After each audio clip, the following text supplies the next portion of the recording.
Hello YouTubers, this is the 360 Fun, and in today's tutorial I'll be showing you how to make tables in Latex. Making tables in Latex is quite simple. So before we move it, I would recommend you to kindly subscribe my channel so that you do not miss anything that's new from me. So let us begin. First, open your Latex editor, and in the Latex editor you'll be needing to write this code. And I would recommend you to pause this and take a screenshot of this before we move ahead so that it might be useful in your next Latex project. So let us begin. So we need to write this code: begin table, begin center. This caption is the caption, and this is the label for referring your table in the document.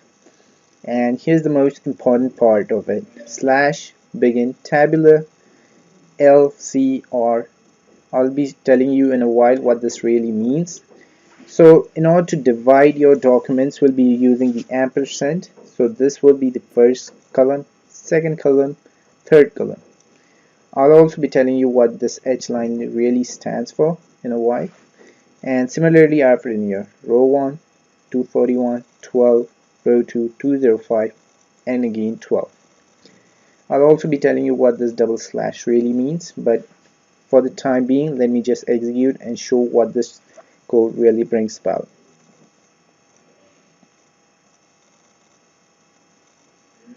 So this is the table. So if we compare this side by side, we can see that this is the first column, second column, and this third column corresponds to this. Row 1 corresponds to this, 241, this, 12, and so on. So this H line brings about a line after the first row. So if I write this H line statement after this, we'll be getting an additional line here as well. So let me just show this to you. So here we got an additional line.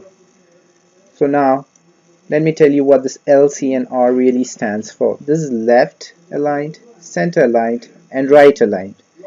So let me change this and put it to center, and this one to right.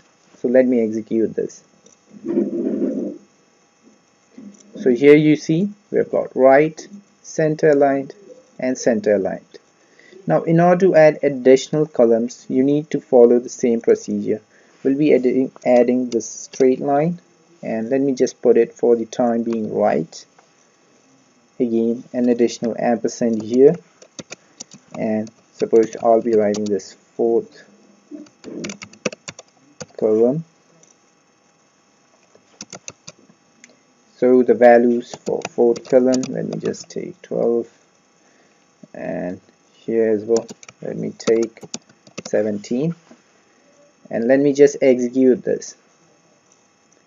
So here we have got 4 columns.